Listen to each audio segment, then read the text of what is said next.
So the Vatican has finally weighed in on the question, is the Virgin Mary properly titled Co-Redemptrix and Mediatrix of all graces?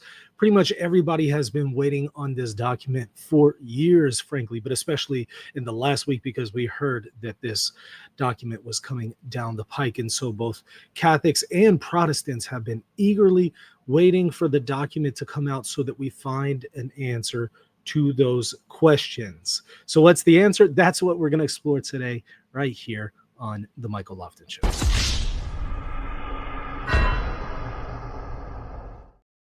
All right, so everybody hit the like button and hit the subscribe button if you haven't already. I would greatly appreciate your support of this channel. So here's what we're going to do today. We're going to take a look at a quick summary of the document right off the bat. So if you don't have a lot of time to read the document or even watch the rest of this video, you can watch the summary here.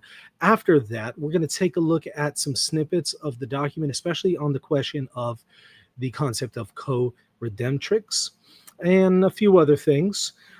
Followed by, we're going to take a look at the question of, is this magisterial? Is this something that one has to assent to? Does it have kind of papal authority, papal magisterium backing it? Or is it just kind of an opinion of a dicastery and you're free to take it or leave it?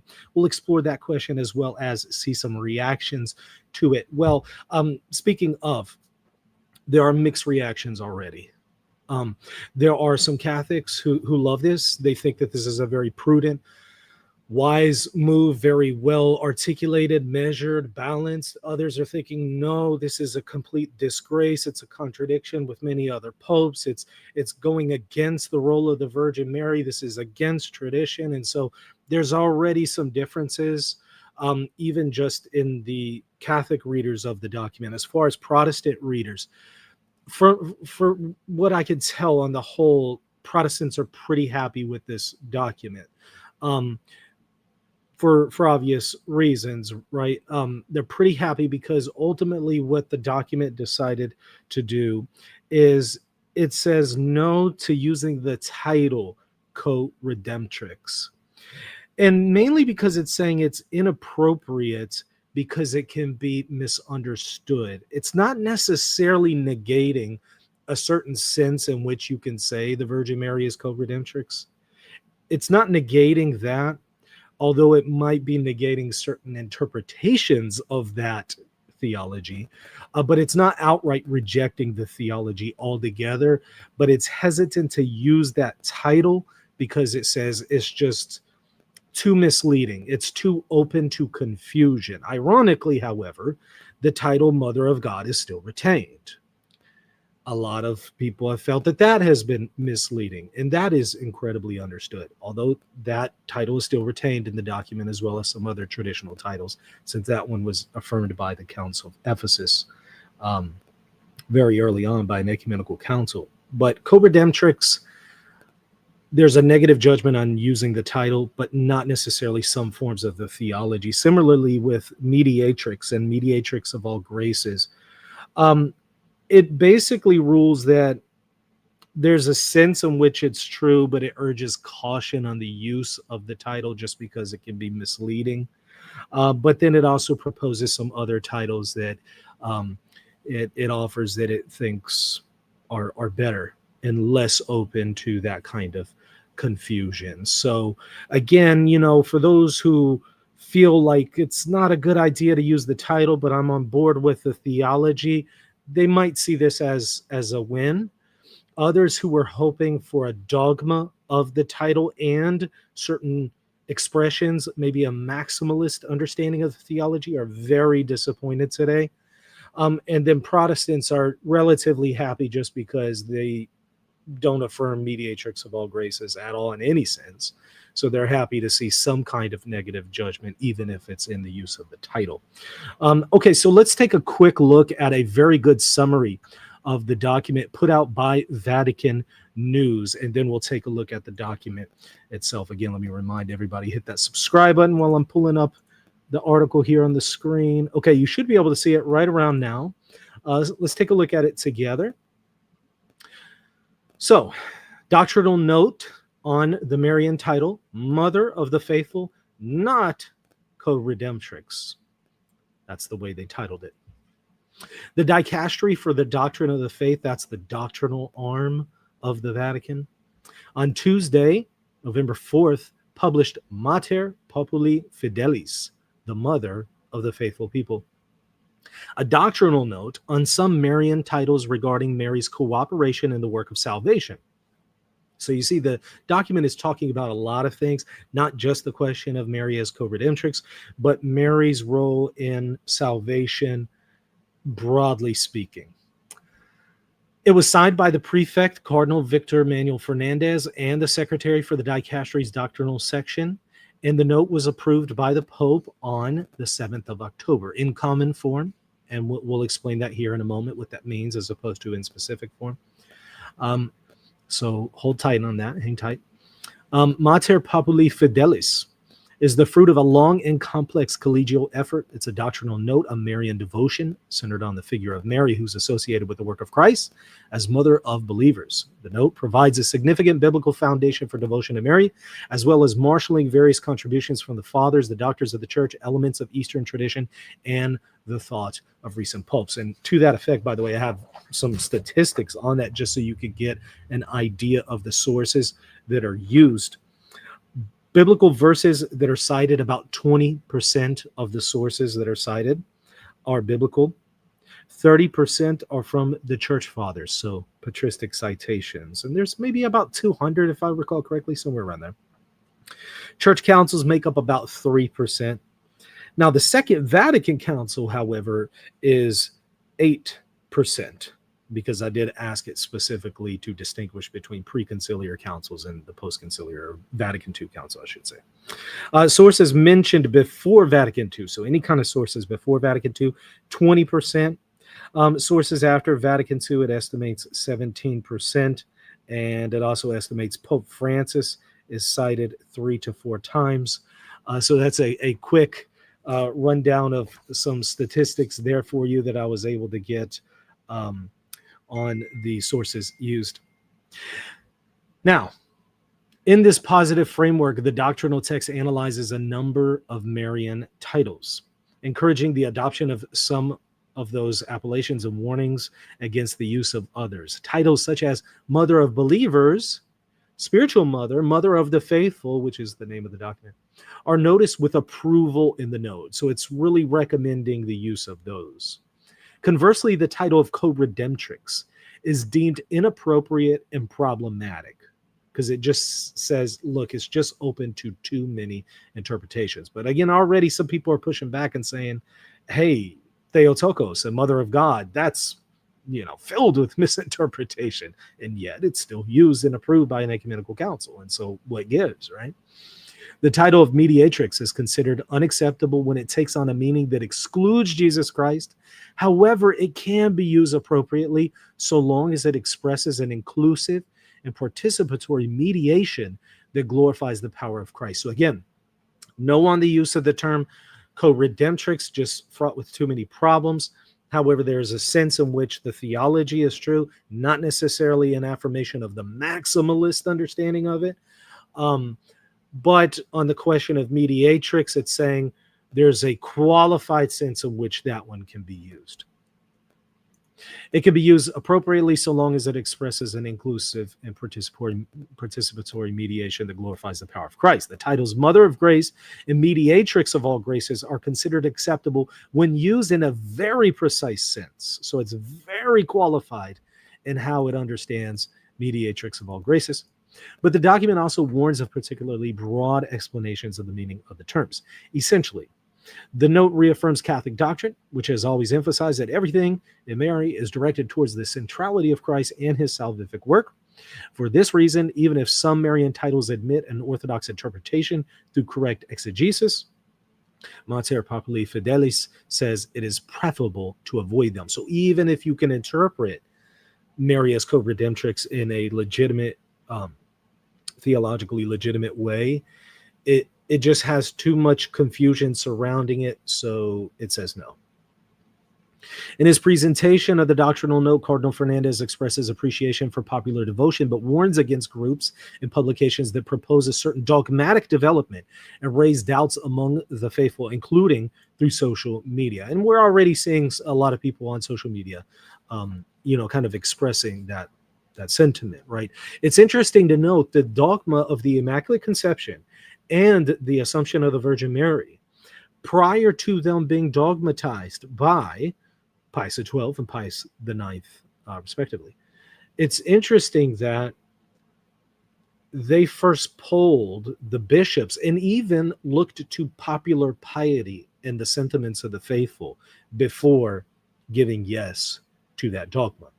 And I think a lot of people were expecting that to happen here, although I told y'all it wasn't going to be dogmatized in this Dicastery document, since that's technically impossible. It would have to be a document immediately by the Pope in the first person to be dogmatized and ex cathedra. Putting that issue to the side, a lot of people were hoping for that more favorable judgment for the title. And again, some were hoping that it would be taught ex cathedra, but that's not what they got at the end of the day.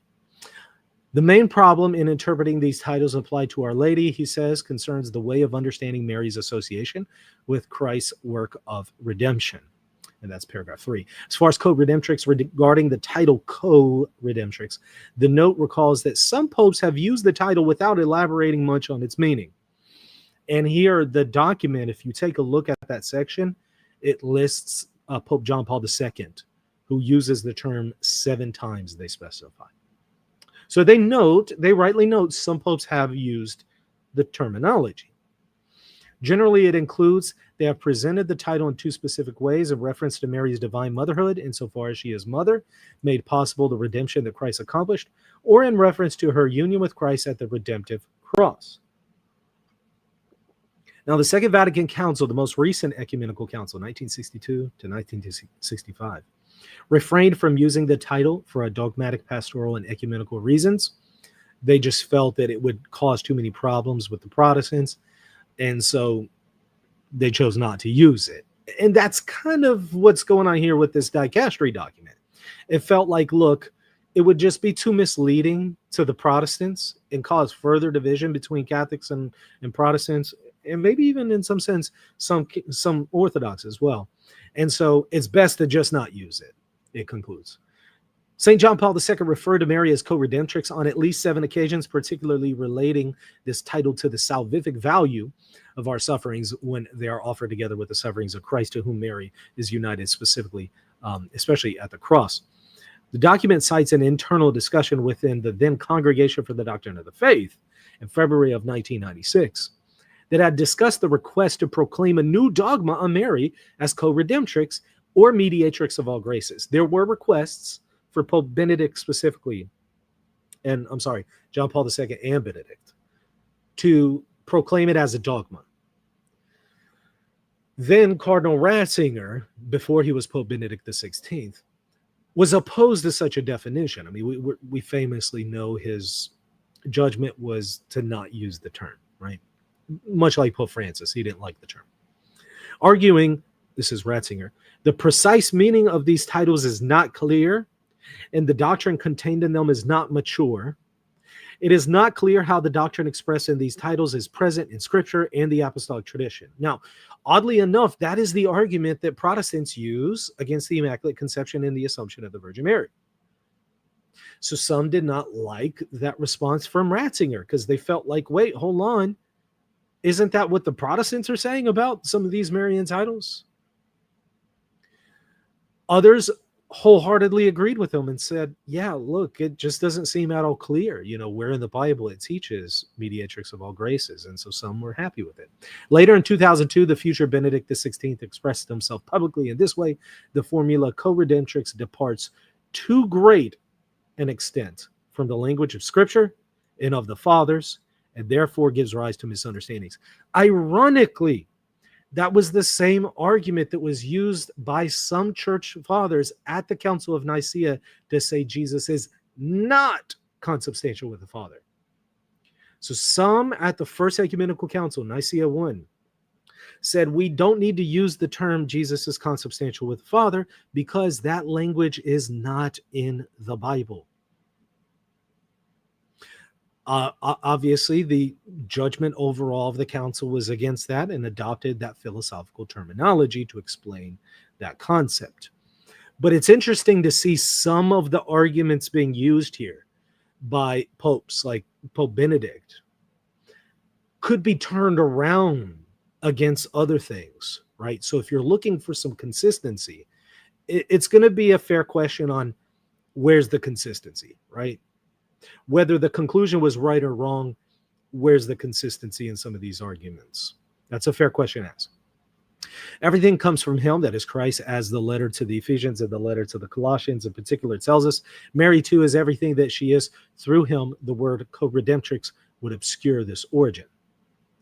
But again, Protestants say, hey, the title Mary, Mother of God, obscures certain theological aspects of God's uniqueness in his divinity, and can be misleading and interpreted as somehow Mary being eternal and giving origin to God, which, of course, that's not what Theotokos, a Mother of God, means. If anybody who's ever studied the Nestorian controversy knows, it's not at all what's meant, right? But a lot of people misunderstand it, especially Protestants. The note clarifies that Cardinal Ratzinger did not deny the good intentions behind the proposal. So he felt like there's some merit to it. There's some good intentions there, nor the valuable aspects reflected in it, but nonetheless maintained that they were being expressed in the wrong way. He just did not like the language. Pope Francis also expressed his clear opposition to the use of the title Co-Redemptrix, at least on 3 occasions.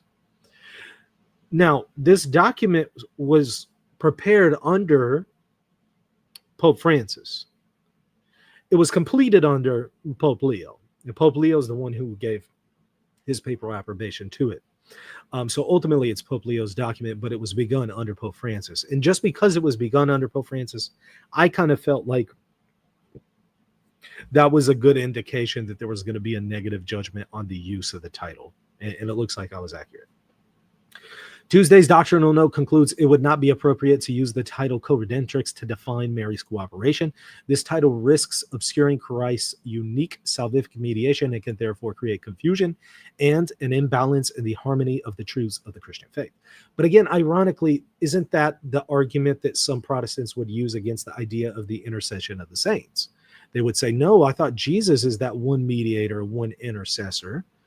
And so any notion of the saints being intercessors and mediators is wrong, some Protestants would argue, right? And obviously there's plenty of Catholic responses to that and distinctions that are made between the intercession that they're referring to and the intercession of the saints and the mediatorship of Jesus versus that of the saints. So there's obviously distinctions that can be made there, which raises the fair question, why couldn't those distinctions be made here when it comes to Co-Redemptrix? Technically, they could. But the document is saying, but look, it's still just open to too much confusion. Okay. When an expression requires many repeated explanations to prevent it from straying from a correct meaning, it does not serve the faith of the people of God and becomes unhelpful. But that's exactly the argument that some people use against Mother of God. I am just saying, it's just maybe not the best reason for rejecting the title. Because if applied consistently, you would have to say, well, look, you're constantly having to explain the term Mother of God to Protestants, right? So maybe you shouldn't use it. Well, no, that doesn't follow. That doesn't logically follow. Okay. Why does it follow here? Right? Fair question to ask. Okay. Now on mediatrix, the note emphasizes that the biblical statement about Christ's exclusive mediation is conclusive. Christ is the only mediator. There goes that issue about mediatorship, right, with the saints and all that. At the same time, the document recognizes the fact that the word mediation is commonly used in many areas of everyday life where it's understood simply as cooperation, assistance, or intercession. As a result, it's inevitable that the term would be applied to Mary in a subordinate sense. Used in this way, it does not intend to add any efficacy or power to the unique mediatorship of Jesus Christ, true God and true man.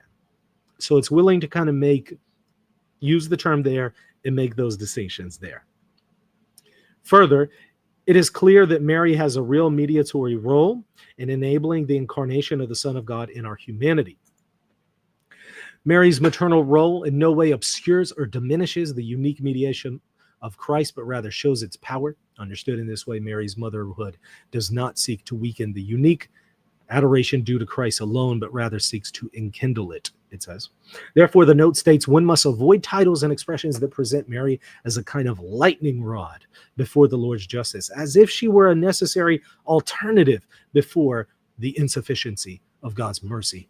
Thus, the title Mother of Believers enables us to speak of Mary's role in our relationship to our life of grace. However, the document goes on to urge caution concerning the use of expressions that may convey less acceptable notions. Ratzinger already affirmed, for example, that the title Mary, Mediatrix of all graces, was not clearly grounded in revelation, so scripture and sacred tradition. So the note continues, in line with this conviction, we can recognize the difficulties this title poses, both in terms of theological reflection and spirituality. In fact, no human person, not even the apostles or Blessed Virgin, can act as a universal dispenser of grace. Only God can bestow grace, and he does so through the humanity of Christ. So that might be interpreted as saying, as maybe negating what we've seen Padre Pio, Maximilian Kolbe, and other saints say, or at least some might read it that way. Maybe there's a way to harmonize it. But what you'll see Padre Pio and others say is that all graces that come from God come through Mary. So Jesus is the head, and that's where the graces start, and they go through Mary as the neck. So all graces that the body receives goes from the head through the neck, Mary, to the body, the church. You'll see, again, saints say stuff like that. Is that negating that kind of theology here? No human person, not even the apostles or Blessed Virgin, can act as a universal dispenser of grace. Only God can bestow grace, and he does so through the humanity of Christ. Some might read it that way. And then if you look just a few sentences later, there can be some parts in that paragraph that could be read as saying the contrary, right? So this kind of goes with what I told y'all would likely happen, and that is it will have ambiguous enough language in there to where you can read into it whatever conclusion you want. And I think on this topic is probably one of those examples. Okay. Some titles, such as Mediatrix of all graces, have limits that do not favor a correct understanding of Mary's unique place.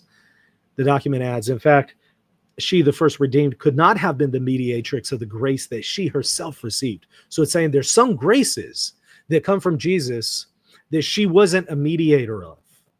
So again, you might read that as, okay, so she's not the neck, if you will. She's not the one that all graces come through. And some are going to feel like, wait, are you negating what the saints said? Like Padre Pio? Nevertheless, the doctrinal note acknowledges that the term graces, when seen in reference to Mary's maternal help at various moments in our lives, can have an acceptable meaning. At various moments, not necessarily every grace that you receive, however. The plural form expresses all the aids, even material, that the Lord may grant us when he heeds his mother's intercession. Okay, so it is a relatively lengthy document. I mean, I have it printed out here. It's 25 pages. It is pretty long, which I told y'all it would be, right? The Vatican writes these very long, verbose documents that most people are not going to read in their entirety. And one of the criticisms that I kind of have of a lot of these post-conciliar documents is that they're overly verbose, right? Most people are just not going to sit there and read all of this. And so it's not incredibly beneficial to have very infrequent but very long documents. It would be better to have more frequent and short documents, at least in today's day and age where people's attention span is very minimal.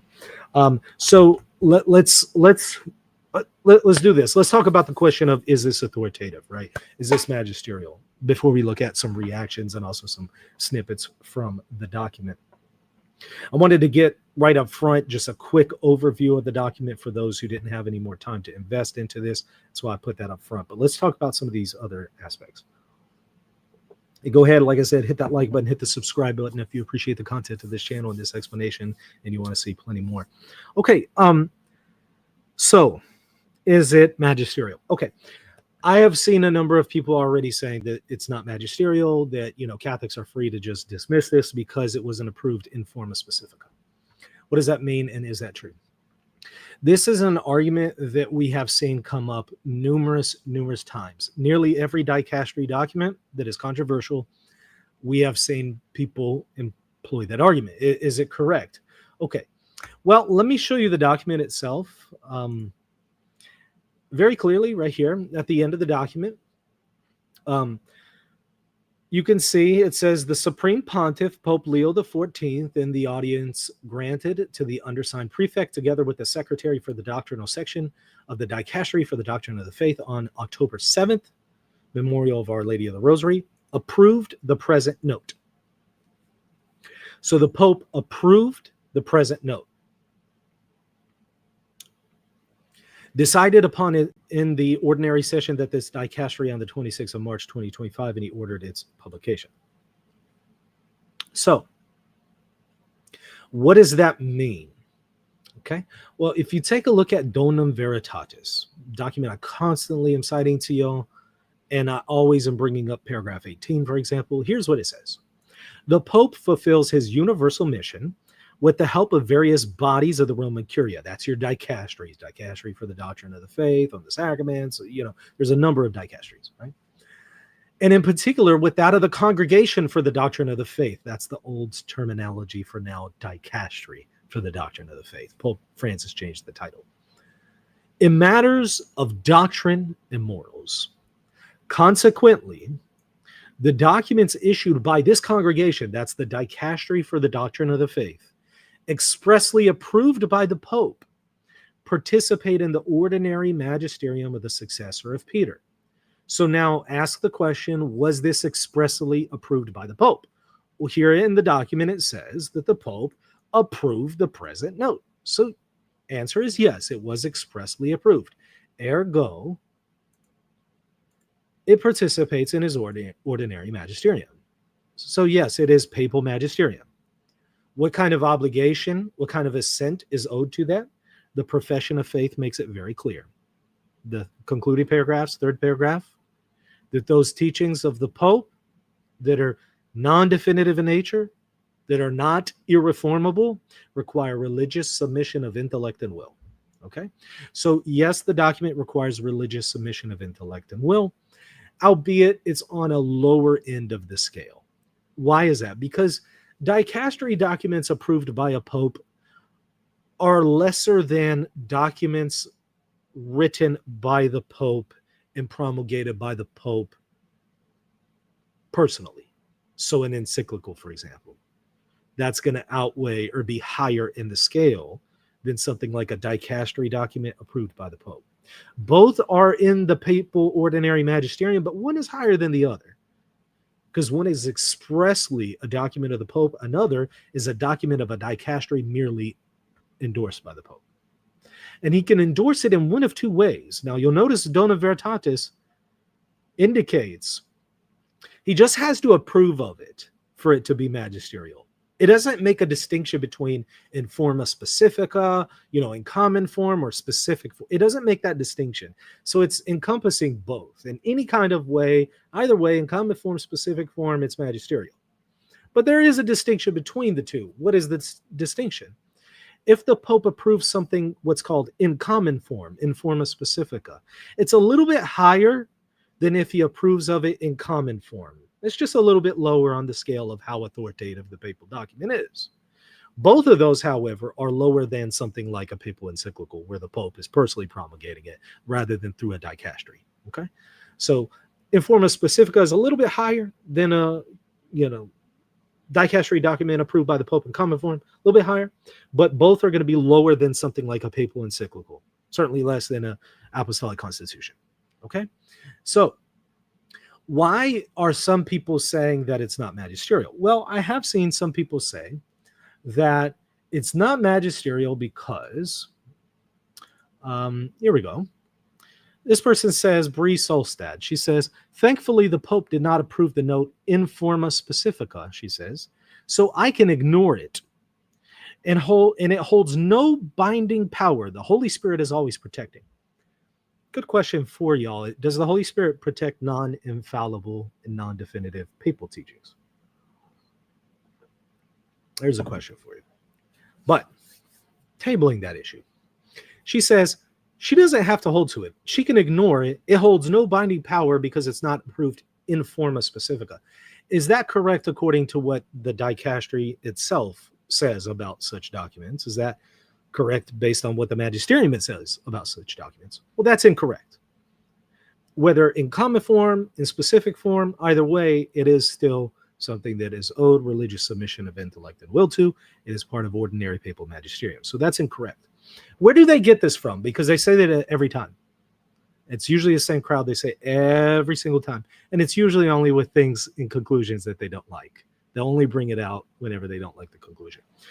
Where are they getting from? What I have been able to tell is that they are confusing that with a different document of the church that's talking about canon law and is talking about canonical updates, not teachings on faith and morals. So if you take a look at this document here, this is, let's see, Pope Francis Apostolic Constitution Predicati Evangelium. If you scroll down to Article 30, this is where they're getting confused.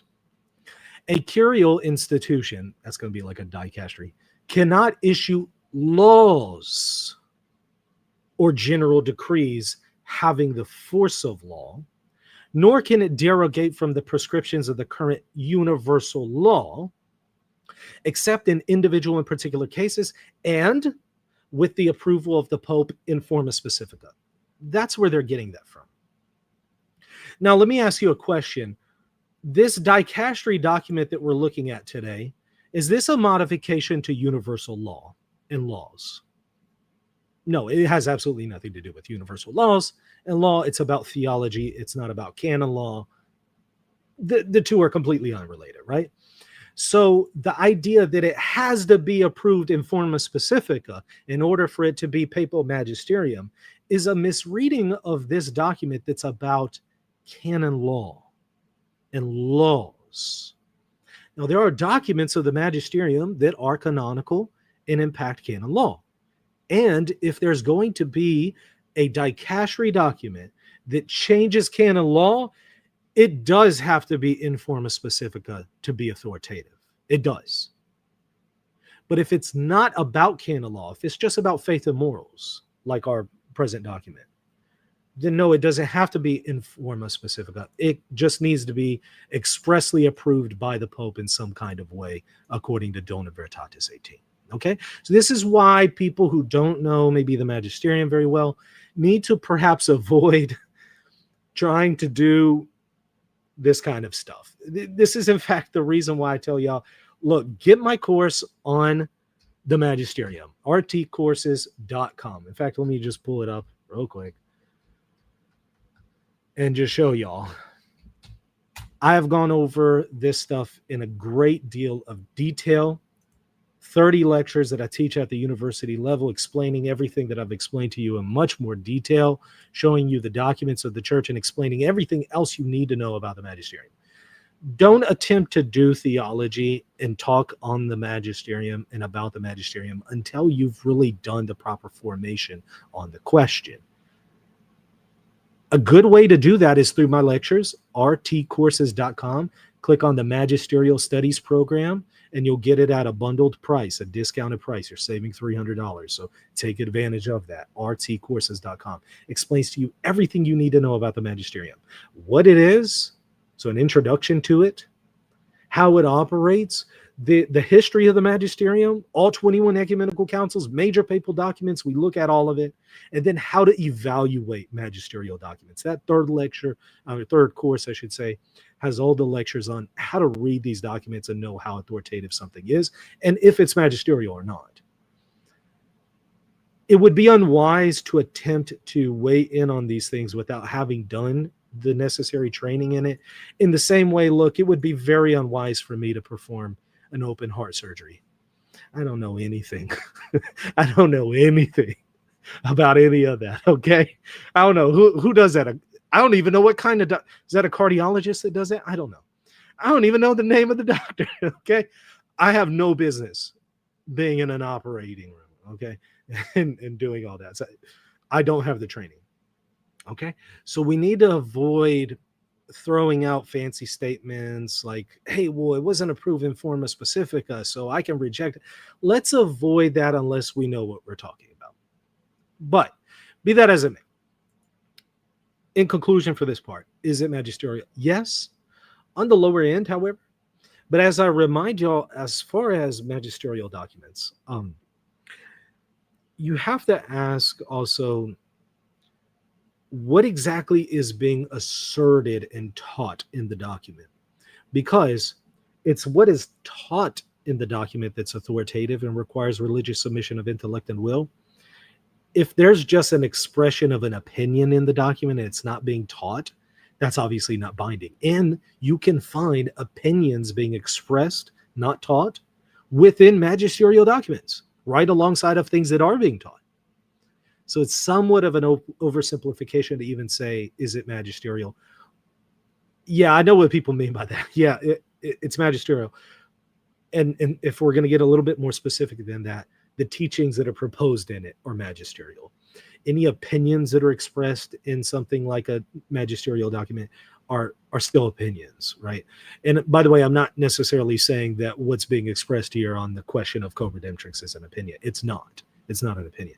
I'm just saying do be aware of that distinction, right? It gets a little bit more nuanced than some may realize. So in summary here, yes, magisterial requires religious submission of intellect and will, although it is reformable in nature, since it's a non-definitive expression of the papal ordinary magisterium. So, I mean, technically you could have a pope reverse this document tomorrow and reverse this if he wanted to. I'm not saying he's going to. I don't think he's going to. I'm just saying, as far as how authoritative is this, like infallible or something? No, it's not infallible. It's not ex cathedra. It's not the final word on the matter. And you could have a reversal of this. And there have been reversals of this nature in the history of the magisterium before. As I've told y'all many times, the magisterium itself, this is not my opinion, the magisterium itself teaches that some, not all, some of its teachings can be reversed. That's the magisterium. And that's inherent in the language that it uses when it speaks of a teaching that is not irreformable. Something that's not irreformable, by definition, is reformable. Okay? And you can find that language in the Professio Fidei, among other places. So technically it could be reversed, although I don't think it's going to be reversed. What are some reactions to this that we're seeing? Well, like I said, kind of mixed reactions. I see some Catholics who say they love this. They think it's well written, very well measured. They're very happy with it, right?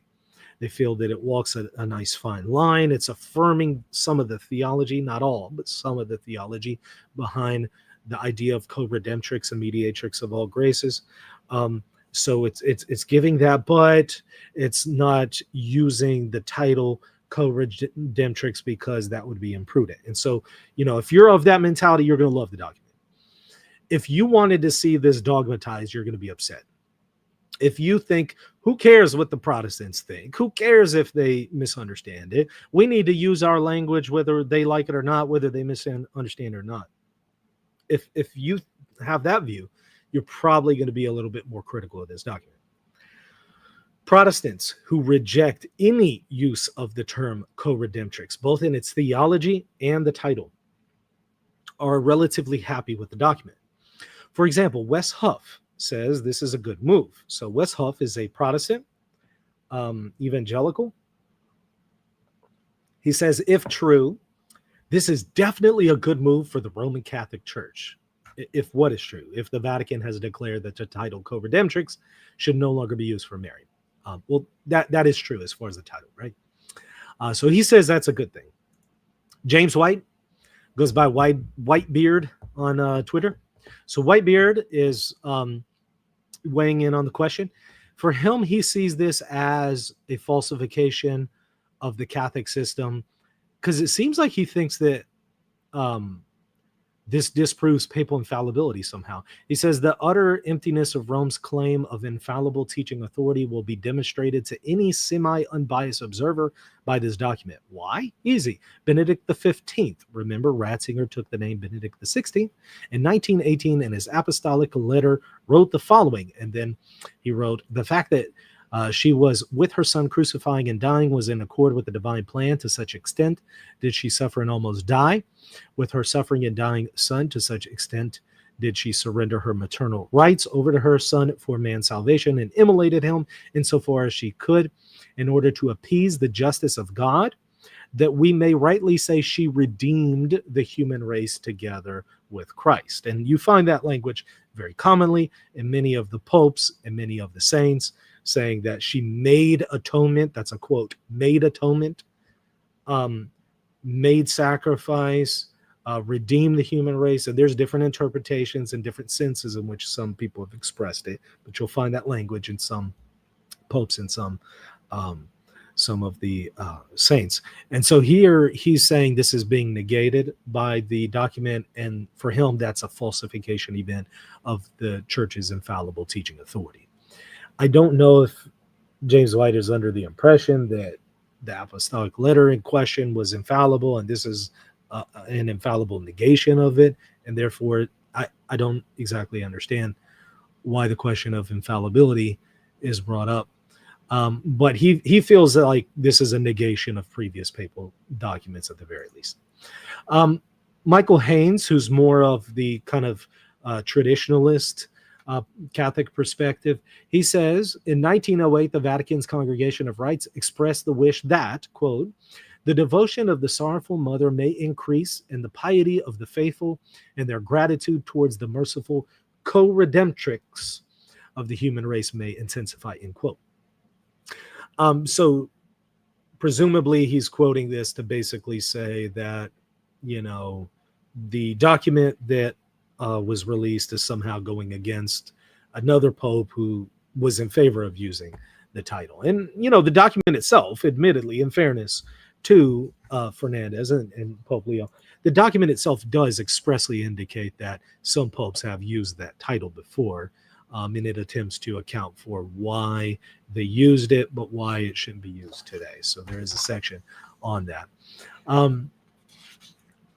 Another one here, again, we saw Brie Stolstad, kind of more of the traditionalist Catholic perspective. She calls it Tormentum Populi Fidelis. So instead of Mater Populi Fidelis, she calls it Tormentum Populi Fidelis and says, "O Mary, mediatrix of all grace, pray for us." So kind of just throwing it back in the face of the Vatican, saying, you know, I'm not going along with what the Vatican is saying. And again, she's the one who said you don't have to hold to it because it's not in forma specifica, which I already responded to here earlier.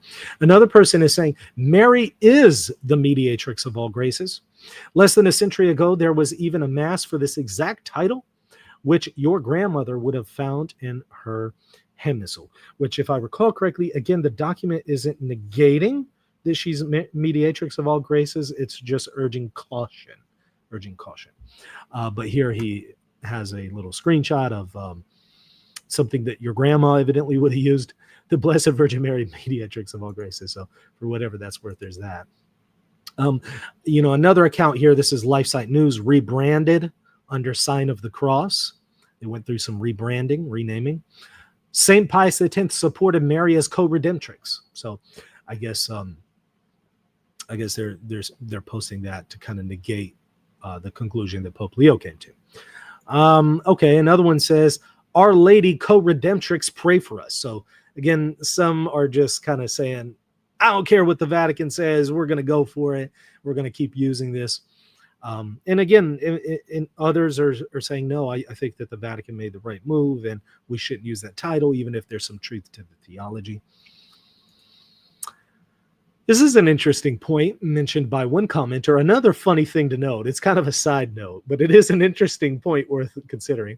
Another funny thing to note from the latest Vatican document is that it repeatedly cites Origen favorably, even preceded by the fathers of the church spoke of this, which is true. And it's kind of interesting, right? very technically, Origen is considered an ecclesiastical writer like Tertullian. He's kind of downgraded. He's not considered church father. And the reason why is he was condemned by the Fifth Ecumenical Council, or at least some canons that were appended to the Fifth Ecumenical Council, for various reasons. And so Origen, was very, very popular in his day in the church, died in communion and in the favor of the church, but later on condemned as a heretic. Post-mortem, centuries after he died. Some feel like he was misjudged by the Fifth Ecumenical Council. Others feel he was rightly condemned, but he's kind of been undergoing a rehabilitation in Eastern Orthodoxy and parts of Catholicism.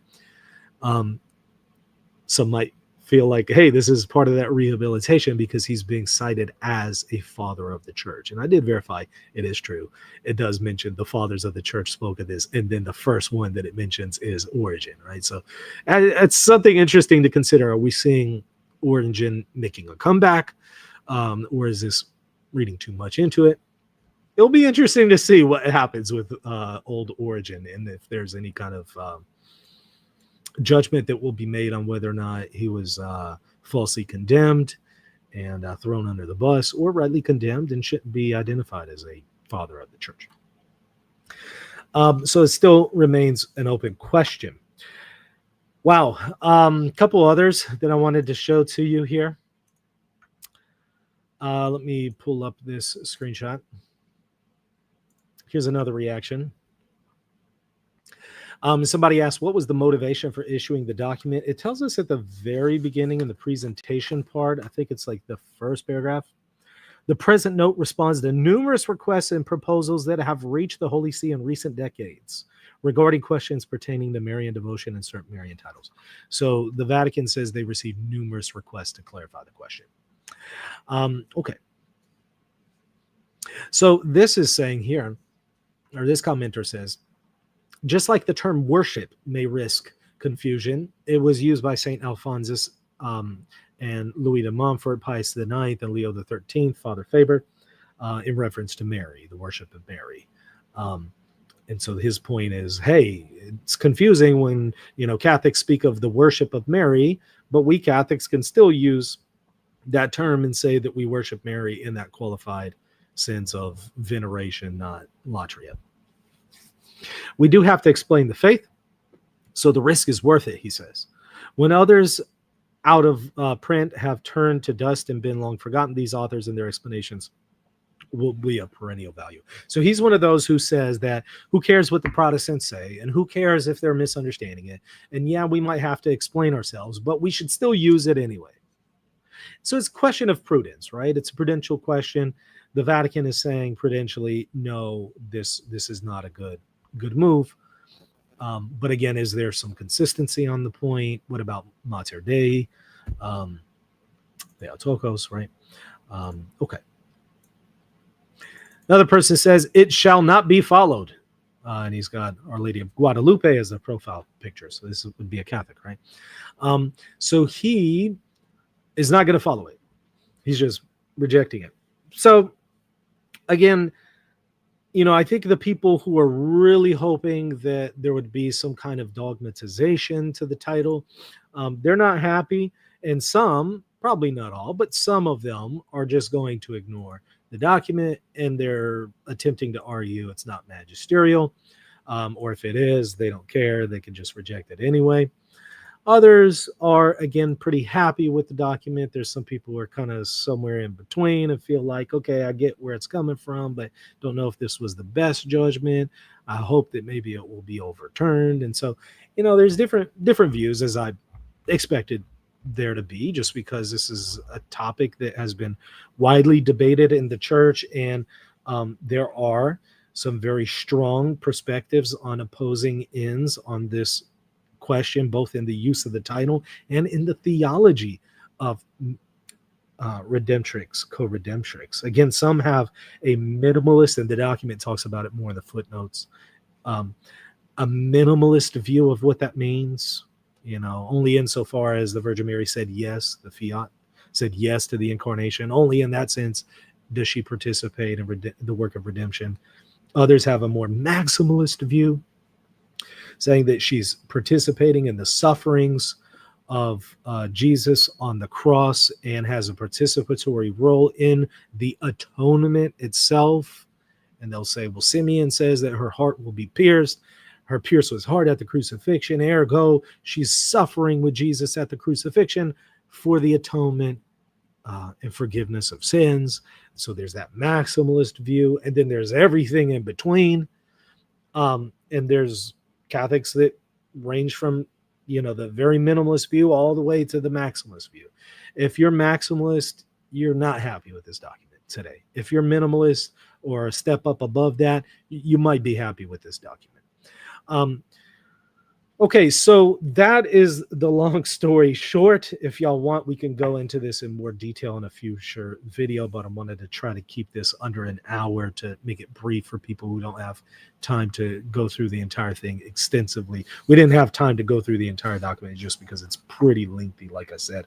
But maybe if you want some homework and you want to just read the relevant section, on what's most likely going to be the main thing that people are discussing. It's going to be paragraph 17 through 22 for the question of Co-Redemptrix. And as far as Mediatrix, paragraphs 23 through 29. Maybe just start there. And if you would like, let me know in the comment section. We can do a follow-up video taking a deeper dive into the document, reading through it in more detail, and I can offer my commentary on it if there's enough interest. But for this one, I wanted to try to keep it under an hour, keep it a little bit more brief, so we'll hold off on that. But if you want to see more, let me know. Happy to do more. Just put your feedback there in the comment section. And again, I would really appreciate your support for the channel. Make sure to hit the subscribe button, hit the like button. And once again, lastly, one more time, rtcourses.com. If you want to learn more about the Magisterium, you want to finally understand how it works, what exactly it is, what its history is, how to read magisterial documents, go to rtcourses.com. and make sure to get my Magisterial Studies program. Get the bundle rather than getting the courses individually, because you'll save $300 if you get it as a bundle. So go ahead and take advantage of that, rtcourses.com. And thank you so much. There's a super sticker here. Let me grab it. Okay, at a time when many Protestants, particularly Anglicans, are looking seriously of coming home to Rome, using terms that made St. Newman pause should perhaps be prudent for us to pause, he says. God bless. Thank you. Hey, God bless you too, and appreciate that. And yeah, that's interesting. Again, some people feel like, hey, who cares what the Protestants think and say? We just have to be Catholic, so we have to believe what we believe and do what we do regardless of them. Others want to take a more ecumenical approach and want to put less stumbling blocks and differences between the two communities, and so are going to be very reserved in using titles like this. It's that same mentality, by the way, that has led a lot of theologians to say there's only been 2 ex-cathedra teachings in all of church history. Where did that come from? That came from the Catholic Lutheran dialogue. In the 90s, where a group of theologians proposed there's only 2 ex-cathedra teachings in all of church history. And they took that position to make it to kind of downplay papal infallibility so that there's less of an obstacle between Catholics and Protestants. Now, in reality, it's kind of laughable to even suggest there's only 2 of these. That's ridiculous. But that's where that came from, right? So it's out of that sentiment. It's out of that disposition of let's try to put as few roadblocks and obstacles between the Catholic Church and the Protestants. Let's not add more. It's that same mentality that has led to kind of pushing pause on a lot of theological questions in discussions, not only between Protestants and Catholics, but Catholics and Eastern Orthodox. The Dicastery for the Doctrine of the Faith has kind of pushed pause on developing certain doctrines so as not to run ahead too far beyond the Eastern Orthodox and put more obstacles between Rome and the Eastern Orthodox churches. And so it's that same mentality, right? And some people agree with that mentality. Others are opposed to it. It's a question of prudence. is ultimately what it boils down to. Does Cardinal Franzelin's doctrine of infallible safety apply to common form decrees from the Holy Office and Roman congregations? Great question. Yes, because it would apply to anything that's ordinary papal magisterium. This is ordinary papal magisterium, ergo it applies. But the question of infallible safety, as you know, as I've discussed numerous times, and I've avoided maybe using that terminology more recently because it's open to misinterpretation, ironically, right? Since we're talking about that question. I've spoken of a charism of safety, but, you know, that's still kind of a debated question. And some people don't go for it, others go for it. There's a perfect example of what I was just telling you about. You know, we've asked the congregation for the Dicastery for the Doctrine of Faith. We have asked them to clarify the question, and they have written back to us and told us Rome's not going to weigh in on the question at this time. What? It's kind of your job. I don't know. It's just kind of what you're supposed to do, but whatever. So yeah, we're not going to get into clarity there at the time. But okay. Yeah, so that is it for today. Again, everybody hit the like button, hit the subscribe button, and again, check me out, patreon.com/Reason of Theology, if you want to get access to plenty of extra patron-only content. You get behind the scenes looks at things. You get extra patron-only content that I only go over for patrons, videos, articles, all of that. Patreon.com/Reason of Theology, because this channel is supported by you guys. It runs on the generosity of all of you. So if you want me to continue to offer this kind of material to all of you for free, because I offer content every single day for free. If you want me to continue doing that, hey, I would really appreciate your support. Again, go to Patreon, patreon.com/Reason of Theology, or hit the join button right here on YouTube and become a channel member. Support me either way. You get access to the same patron-only content, but use either platform that you prefer. So if you like only YouTube, use that one. If you like Patreon, use that. But do consider supporting me prayerfully. I would appreciate it. All right, that'll do it for today.